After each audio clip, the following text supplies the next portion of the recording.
اللهم صل على محمد وعلى آل محمد وعلى آل محمد كما صليت على إبراهيم وعلى آل إبراهيم وعلى آل إبراهيم إنك حميد مجيد. اللهم بارك على محمد وعلى آل محمد كما باركت على إبراهيم وعلى آل إبراهيم إنك حميد مجيد. ویو میڈیا پروڈکشن شادی بیاہ اور دیگر تقریبات کی پروفیشنل ریکارڈنگ کے لیے رابطہ کریں. Phone number 0346-211-8546.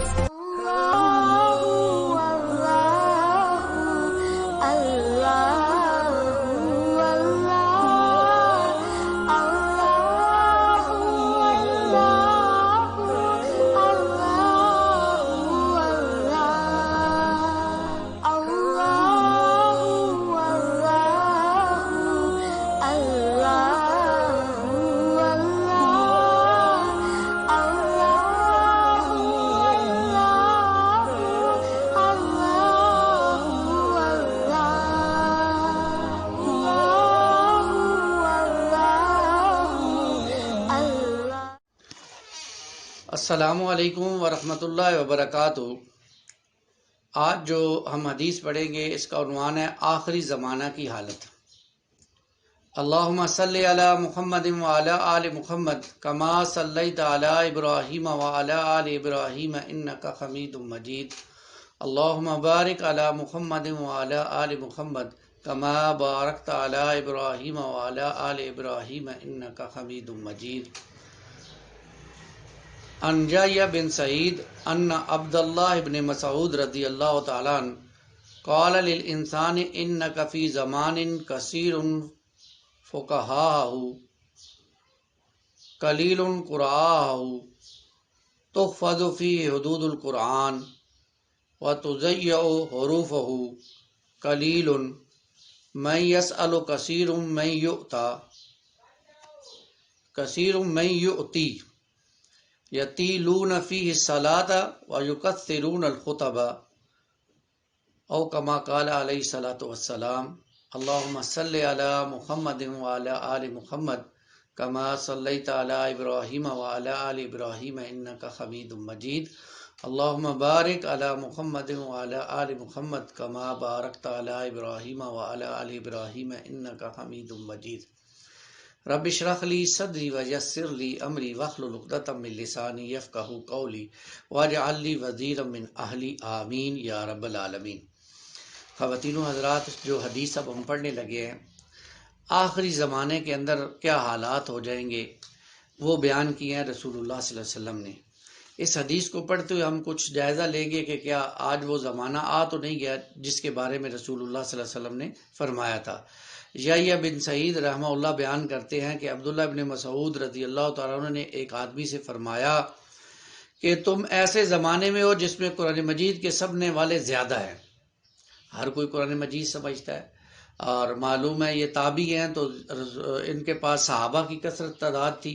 صحابوں میں سے اکثر حفاظ سے قرآن مجید پڑھنے والے تھے، سمجھنے والے تھے. قلیل قراء، اور صرف اسے پڑھنے والے کم ہیں. سمجھنے والے زیادہ ہیں، پڑھنے والے کم ہیں. تحفظ فی حدود القرآن، اس دور میں قرآن مجید میں بیان کردہ حدود کی حفاظت کی جاتی ہے. یعنی لا آف دی لینڈ اسلام ہے اور اللہ کی حدیں قائم ہیں، قرآن کی حدیں قائم ہیں. چوری کوئی کرتا ہے تو اس کا ہاتھ کاٹ دیا جاتا ہے، زنا کوئی کرتا ہے تو اسے رجم کر دیا جاتا ہے. یہ ساری حدیں ہیں قرآن مجید کی جو اللہ تعالیٰ نے بتائی ہیں، اور یہ ساری کی ساری آن ہے. قصاص کا حکم دیا جاتا ہے، جو اگر قتل کرے تو قصاص لی جاتی ہے. تو اللہ کے کلام کی حدود کا حفاظت اس دور میں ہو رہی ہے. وَتُضَيِّعُ حُرُوفَهُ، اور اس کے حروف یعنی اشاعت کی پرواہ نہیں کی جاتی. کہ آپ کو معلوم ہے کہ سیدنا عمر ابو بکر رضی اللہ تعالیٰ عنہ کے دور میں ایک ہی قرآن مجید تھا، اور سیدنا عمر رضی اللہ تعالیٰ عنہ کے دور میں بھی وہ ایک ہی رہا، پھر سیدنا عثمان غنی رضی اللہ تعالیٰ عنہ کی صورت میں دور میں اس کو ایک جو ہے وہ متفقن علیہ قرات پر جو ہے وہ کر کے پوری دنیا میں اس کو پھر نسخے بھیجے گئے۔ تو کہا کہ اس کی اشاعت کی پرواہ نہیں کی جاتی تھی، اور قلیل من یسأل کثیر من یؤتی، آج کل سوال کرنے والے بہت کم ہیں اور سخاوت کرنے والے بہت زیادہ ہیں۔ یعنی اپنے دور کا بتا رہے ہیں عبداللہ ابن مسعود کہ سوال بہت کم ہوتے ہیں اور سخاوت بہت زیادہ ہے، یعنی بہت زیادہ سخاوت ہے، سخی ہیں لوگ، یہاں تک کہ روایات میں آتا ہے کہ لوگ ہاتھوں میں زکوٰۃ لے کے پھرتے تھے، کوئی لینے والا نہیں ہوتا تھا، ایسے حالات ہو گئے تھے صحابہ کے دور۔ یطیلون فیہ الصلاۃ ویقصرون الخطبہ، اس وقت نمازیں لمبی پڑھنے والے موجود ہیں اور خطبے چھوٹے دینے والے ہیں، یعنی خطبے مختصر ہوتے تھے اور نمازیں لمبی لمبی ہوتی تھی۔ آپ اندازہ کریں کہ رسول اللہ صلی اللہ علیہ وسلم جمعے کی نماز میں سورہ اعلیٰ پڑھا کرتے تھے پہلی رکعت میں، اور دوسری رکعت میں سورہ غاشیہ پڑھا کرتے تھے۔ آج اپنی مساجد میں دیکھیں، کبھی کسی مسجد میں اکا دکا کے علاوہ کہیں کبھی یہ صورتیں آپ کو پڑھنے کو ملی ہو۔ اسی طرح جمعے والے دن اللہ کے رسول صلی اللہ علیہ وسلم فجر کی نماز میں سورہ الف لام میم سجدہ پڑھتے تھے اور دوسری رکعت میں سورہ دہر پڑھا کرتے تھے۔ آپ دیکھیں اپنی مسجدوں میں، ہمارے ہاں تو فجر کی نماز بھی قل هو اللہ پڑھ کر جو ہے وہ اس پر ختم ہو جاتی ہے۔ ہمارے ہاں سے مراد ہے ہمارے معاشرے کے اندر یہ حال ہے ہماری نمازوں کا۔ پھر یہ ہمارا معاملہ ہو گیا کہ ہم جو ہے وہ خطبے لمبے لمبے دیتے ہیں، بڑی بڑی باتیں کرتے ہیں، اور نمازیں ہماری مختصر سے مختصر ہوتی جا رہی ہیں دن بدن۔ یبدؤون اعمالهم قبل اهواهم، لوگ اعمال کی ابتدا پہلے کرتے ہیں اور امیدیں بعد میں باندھتے ہیں۔ یہ صحابہ کے دور کی بات ہو رہی ہے، اعمال پہلے کرتے ہیں، بعد میں امید ہوتی ہے اللہ قبول کر لے گا، ہم جنت جائیں گے، اس طرح کی امیدیں۔ تو یہ معاملہ ہوتا ہے۔ وَسَيَأْتِي عَلَى النَّاسِ زَمَانٌ، پھر ان قریب ایسا زمانہ آئے گا تمام معاملات الٹ پلٹ ہو جائیں گے، تبدیلی آ جائے گی۔ وہ والی تبدیلی نہیں جو عمران خان لائے، اعمال کے اندر تبدیلی آ جائے گی۔ کیا تبدیلی آ جائے گی؟ فقہاء، قرآن مجید کو سمجھنے والے بہت کم ہوں گے، بہت کم ہوں گے کہ قرآن مجید کو سمجھیں گے۔ کیوں؟ سب لوگوں کی توجہ تو دنیا بنانے میں لگی ہوگی، قرآن کو سمجھنے والا کون ہوگا؟ یعنی آپ اندازہ کریں ہمارے ہاں دین میں مدرسے میں کون سا بچہ دیا جاتا ہے؟ وہ بچہ جو دنیاوی تعلیم میں پیچھے رہ جاتا ہے، ہم کہتے ہیں اسے مدرسے پا دو، ہاں اس کو مدرسے میں ڈالتے ہیں۔ اور جو ذہین ہوتا ہے اس کو ہم کہتے ہیں اس کو ڈاکٹر بنانا ہے، اس کو انجینئر بنانا ہے۔ تو جو ذہین ہے اس کو نہیں لائیں گے مدرسے کی طرف، دین کی طرف، اس کو دنیا کی طرف، دنیا کمائے گا اچھی سی اچھی، اور جو بیچارہ کچھ نہیں کر سکتا اسے مدرسے میں ڈال دو ہیں۔ تو زمانہ بدل گیا نا۔ تو فقہا قرآن مجید کی آج کتنی، آپ پورے پاکستان میں نظر دورائیں کتنی مساجد ہیں اندر سے قرآن مجید ہوتا ہے، کتنی مساجد ہیں، کتنے مدارس ہیں جہاں پر درس قرآن مجید ہوتا ہے، لوگوں کو قرآن پڑھ کے سمجھانے کی کوشش کی جاتی ہے۔ ہمارے ہاں تو نہیں ہے۔ نماز تراویح ہمارے ہاں دیکھ لیں، پورے سال بعد ایک مہینہ آتا ہے نماز تراویح کا، اس میں ہم جو قرآن مجید سنتے ہیں بغیر سمجھے ہوئے ایسے سنتے رہتے ہیں۔ ثواب تو مل جاتا ہے لیکن جو قرآن کا مقصد ہے وہ نہیں ملتا ہمیں۔ تو قرآن مجید کے سمجھنے والے بہت کم ہو جائیں گے۔ کثیر قراء، لیکن اس کو بغیر سمجھے پڑھنے والے بہت ہوں گے۔ جیسے آج ہیں ایسی ایسی آوازیں خوبصورت اور خوبصورت، گو اس سے بھی ایک لطف ہوتا ہے، لیکن بغیر سمجھے اس کو کیسے، آپ دیکھیں آج ہمارا حال بھی یہی ہے، بغیر سمجھے ہوئے ہم آپ کو ہم میں سے کتنے لوگ ہیں جن کو قرآن مجید کی سمجھ آ رہی ہوتی ہے، تو اس کے بغیر سمجھے صرف پڑھنے والے بہت ہوں گے۔ ہمارے قرآن ختم ہو جاتے ہیں بغیر سمجھے ہوئے، اس لیے تو ہماری زندگیوں میں تبدیلی نہیں آتی۔ پورا قرآن مجید پڑھ جائے اور زندگی میں ایک عمل نہ بدلے تو بتائیے نا پھر کس کا قصور ہے؟ ہمارا قصور ہے نا جس نے بغیر سمجھے ہوئے پڑھ لیا۔ تحفظ فی حروف القرآن وتضیع حدودہ، اس زمانے میں اس کے حروف کی بہت حفاظت کی جائے گی لیکن اس کے احکامات کی لاپرواہی برتی جائے گی۔ آج یہ بھی ہو رہا ہے یا نہیں ہو رہا؟ قرآن مجید کے حروف کو سونے کی تاروں سے لکھا جا رہا ہے لیکن اس کے احکامات کو پاؤں کے نیچے روندا جا رہا ہے۔ ہمارے ہاں تو قرآن مجید کی سزاؤں کو لوگ وحشیانہ سزائیں کہتے ہیں، آپ کے صدر وزیر اعظم نے یہ الفاظ کہے، اور ایک نے تو یہاں تک کہہ دیا کہ اگر میں قرآن کے احکامات پر عمل کر رہا ہوں تو سارے لوگوں کو ٹنڈا بنا دوں، چور ہے ساری قوم، تو کیا میں ساری قوم کے ہاتھ پاؤں کاٹ دوں؟ یہ مذاق بنایا جا رہا ہے قرآن مجید کے احکامات۔ قرآن کہتا ہے سود حرام ہے، حرب من اللہ و رسولہ، دھڑلے سے سود چل رہا ہے، دھڑلے سے سودی معیشت پروان چڑھ رہی ہے، کوئی پرواہ نہیں ہے اس کے اندر، نہ عامی کی، نہ جاہل کی، نہ عالم کی، سارے جا کر اکاؤنٹ کھلوائیں گے بینک کے اندر، اس سودی بینک کے اندر اکاؤنٹ رکھیں۔ گو کہ علماء نے اجازت دی ہے کہ کرنٹ اکاؤنٹ کھلوا سکتے ہیں، لیکن کیا وہ کرنٹ اکاؤنٹ بھی سودی پیسوں کے ساتھ نہیں کھلا ہوا؟ سوچئے نا، اللہ کے حکم کی خلاف ورزی ہو رہی ہے یا نہیں ہو رہی؟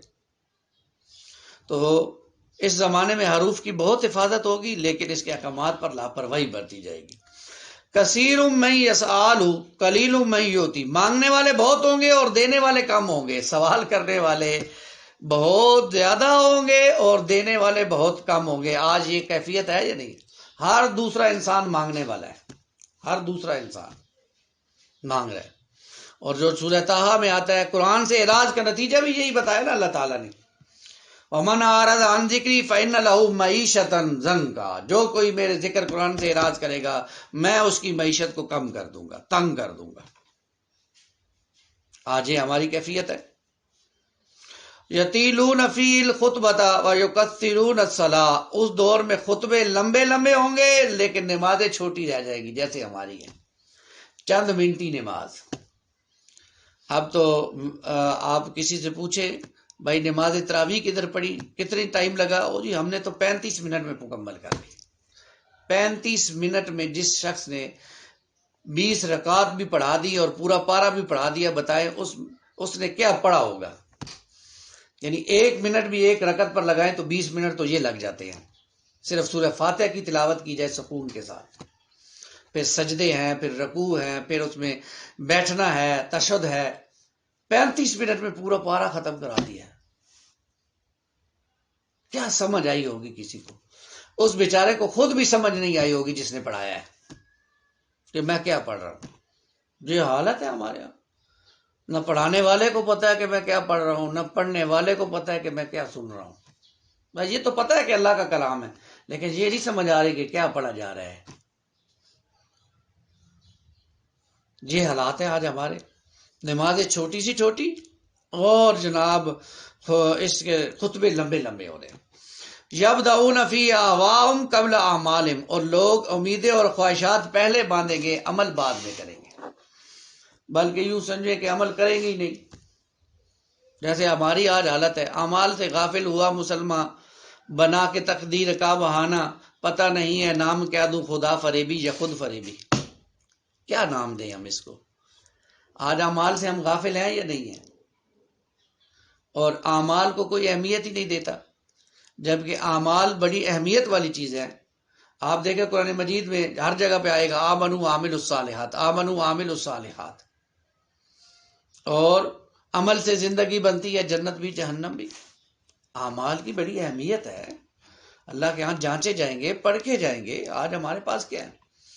لیکن امیدیں بڑی بڑی امیدیں، جیسے قرآن کہتا ہے یہود کے والے سے کہ وہ کہتے تھے کہ ہمیں تو جہنم کی آگ نہیں چھوئے گی سوائے گنتی کے چند دن، تو اللہ نے کہا تل کا امانیہم، یہ تمہاری خواہشات ہیں، خواہشات پر جو ہے وہ جنت نہیں ملتی، جنت ملتی ہے اعمال پر۔ وَمَنْ أَسْلَمَ وَجْهَهُ لِلَّهِ فَهُوَ مُحْسِنٌ، جو کوئی سر تسلیم خم کرے گا اور محسن ہوگا، احسان کی روش اختیار کرنے والا گا، جنت تو ان لوگوں کے لیے ہے، یہ جنت ان لوگوں کے لیے اللہ نے بنائی ہے۔ تو خواہشات بھی باندھی جائیں لیکن اعمال پہلے کیے جائیں۔ اور کتنا بہترین نقشہ ہے، آپ اندازہ کیجئے کتنا بہترین نقشہ ہے اس وقت کی امت مسلمہ کا، جو آج سے 1400 سال پہلے آقا صلی اللہ علیہ وسلم نے کھینچا ہے، صحابہ کے ذریعے ہم تک پہنچا ہے۔ کاش ہم ادھر توجہ کر لیں اور پھر اس زمانے کی طرف لوٹ جائیں جس زمانے میں صحابہ تھے، اس طرح کی محنت کریں، اس طرح کے اعمال کریں، اور لیکن اس پہ پڑتی ہے محنت زیادہ ہے۔ فرشتوں سے بہتر ہے انسان بننا، مگر اس پہ پڑتی ہے محنت زیادہ، اس لگتی ہے محنت۔ اپنا تن من دھن کھپانا پڑتا ہے، اپنی نیندوں کو قربان کرنا پڑتا ہے، اپنے مال کو قربان کرنا پڑتا ہے، تب جا کر انسان کو وہ مرتبہ اور مقام ملتا ہے۔ صحابہ نے نہیں لگایا، دیکھیں کتنی عظیم ہستیاں، کیا ان کا مال نہیں لگا؟ کیا ان کے اوقات نہیں لگے؟ کیا ان کی صلاحیتیں نہیں لگیں؟ سیدنا ابوبکر کو دیکھیں آپ، سارا گھر اٹھا کے لا رہے ہیں۔ سیدنا عمر کو دیکھیں آپ، آدھا گھر اٹھا کے لا رہے ہیں رضی اللہ تعالیٰ عنہ اجمعین۔ آج ہم 5 روپے دینے مشکل ہو رہے ہیں، کیوں؟ ایمان کی کمی، ایمان کی کمی۔ تو اللہ تعالیٰ ہمیں ان باتوں کو سمجھنے کی توفیق عطا فرمائے، ہم واپس لوٹ جائیں عبادات کی طرف، پچھلے زمانے کی طرف۔ پچھلے زمانے میں جو ہوتا تھا وہ بہتر تھا، ہمیں بھی ان کی طرف لوٹنا ہوگا بھائی، اور لوٹیں گے تو فائدہ ہے، لوٹیں گے تو آخرت بنے گی، لوٹیں گے تو اعمال سنوریں گے، لوٹیں گے تو آخرت سنورے گی، لوٹیں گے تو دنیا بھی سنور جائے گی۔ اللہ ہمیں اس کی توفیق عطا فرمائے، آمین یا رب العالمین۔ اقول قولی ھذا استغفر اللہ لی ولکم ولسائر المسلمین والمسلمات۔